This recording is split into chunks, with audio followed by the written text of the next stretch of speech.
Welcome to Secret Women's Business, the podcast, where we're going to talk about boobs, bras, body image, and whatever else takes our fancy.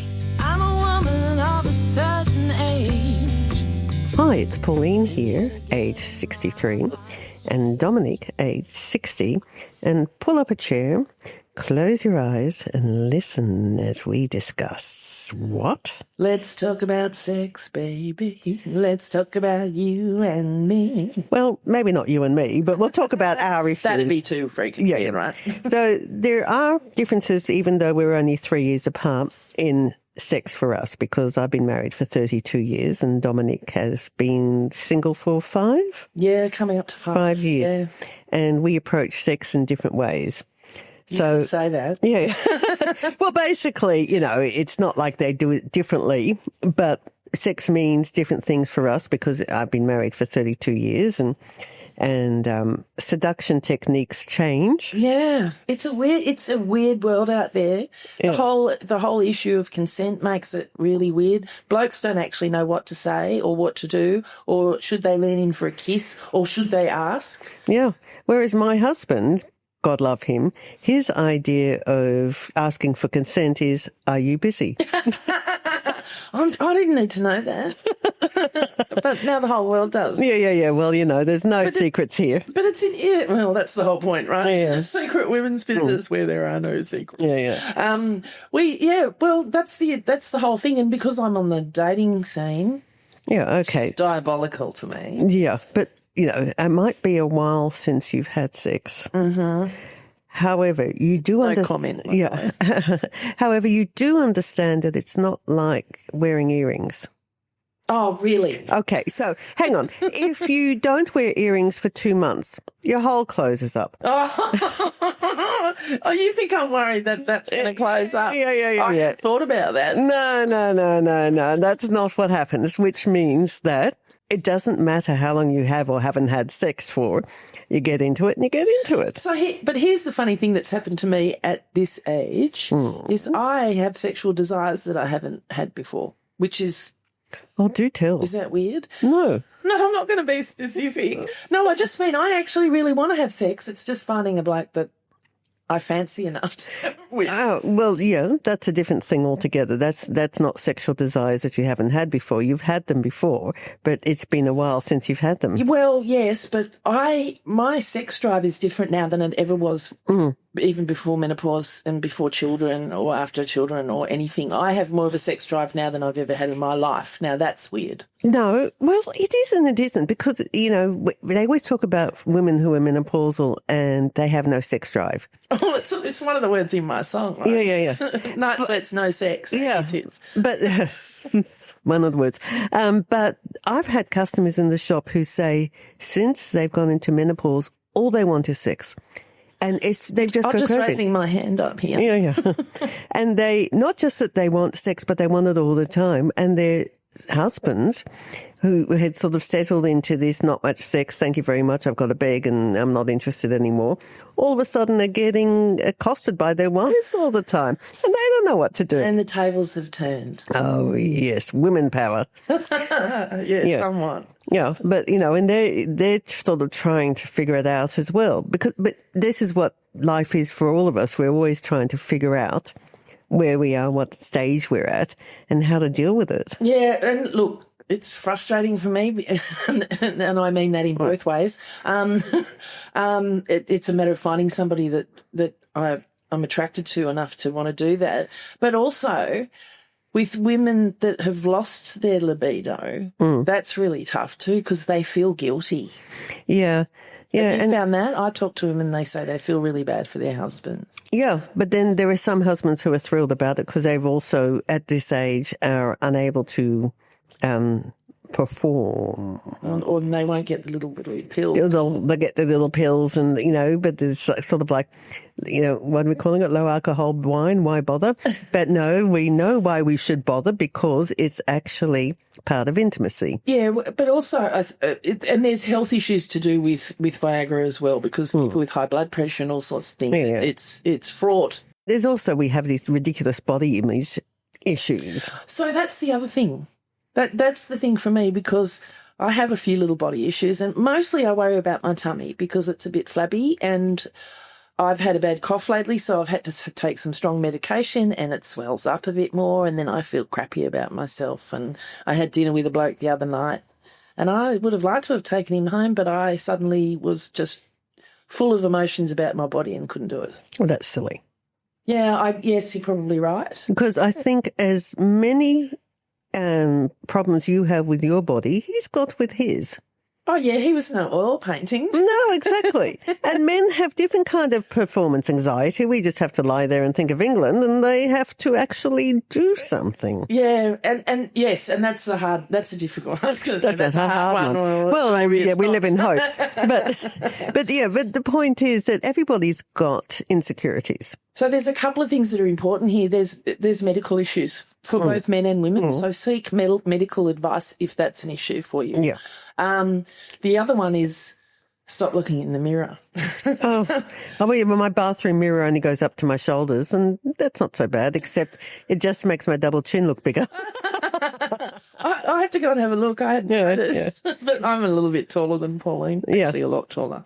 Yeah. And the other thing is when you put on your mascara and you've got your at a funny angle, and all of a sudden you see up your nostril. But that's not the How story. did we get to that? Oh, I don't know. That's what Pauline and I do when we're chatting. But let's just get back to the sex thing. And lingerie. Oh, well, let's just face it. If you're wearing something nice, it's a start. You put it on, you feel good. Yeah, absolutely. I have to agree. Even if I don't intend or have no plan in my head to sleep with somebody, I still like to wear sexy lingerie because it makes me feel good. That's right. Yeah. And it's feeling good from the inside, and nobody has to know but you. And it's a confidence booster, isn't it? Yeah. So you walk in there, you're meeting this guy for the first time. Shoulders back, tits. Yeah, tits out. Everywhere. It's always about tits out. And you're walking and you're feeling good because you know you're wearing nice lingerie. And the nice lingerie that you're wearing at this point is not for him, it's for you. Yeah, I absolutely agree with that. Absolutely. Yeah. It's to give you that little bit of extra confidence. And if he's worth your while, you'll show it to him. Well, I am very reluctant to even tell men where I work. Well, yeah. Because there's two things. They either want to come and work there, Yeah. they want my job, or they want me to parade for them. And that's that has a weird... No, that's gross. That's gross. Yeah, exactly. Yeah, just say you work in fashion. Ladies' fashion. Well, I start out saying retail and then I say ladies' fashion and then sometimes I tell them, but I haven't told many people. Yeah. Oh, you should just tell them you're working in giftware. We wrap the women up in a nice lacy gift just for you. Yeah. And we have beautiful things for every body shape too, and that's the thing too. And I've got to stop worrying about it. I'm lecturing myself here. Yeah. But it's amazing how many fabulous-looking men we have come into the shop who show us pictures of their partners, and the partners are what we would describe as curvy. Yeah. Which is plus size, which means they are not supermodels on runways. They're big hips, narrow waist, big tits, big bums, and the men think they're the best because men are genetically set up to like that. The other thing is, and you and I were talking to your husband about this earlier, is men like all different body types too. But more often than not, men prefer women with a little bit of flesh rather than skinny. And the older the men are, the more they like that. And the other thing is, too, we worry so much about our bodies, but what about this whole dad bod thing that's a thing these days? Oh, no. Like, they're proud of it. They wear T-shirts that say, I've got a dad bod. We don't wear one that says, I've got a mum bod. No. I birthed 3 babies that nearly killed me. Yeah. And I breastfed 6. Well, still, well, I was married 3 times. Sorry. That's not me. No. Me. I have 3 children, all grown up. Oh, the men in Europe who have these big bellies and they go on the beaches all tanned, with G-strings. Yes. And we wouldn't wear a G-string and they're wearing a G-string. I got to tell you, when I was in Thailand earlier in the year, I went to a beach resort just for a day and I forgot to bring my swimsuit. Now, I have only worn a one-piece for probably the last 30 years or so. And there were all these women on the beach, all shapes and sizes in bikinis. So I went and bought one and wore a bikini. And I didn't feel in the least bit uncomfortable because I was surrounded by all these different body types. Felt good, actually. Yeah. But It's different here. It is and it isn't, because not that I go to the beach with my fair skin. That's not going to happen. She's a redhead. Yeah. So the only way I'd go to the beach if it was indoors and there was no sand. That's what my father used to say. He hated the sand. But the thing I know about women, though, is you walk down the street or you go to the beach and you're wearing a swimsuit, 50% of the women are going to look at you and go, bitch, because you look better than them. And the other 50% are going to look at you and go, I look better than her.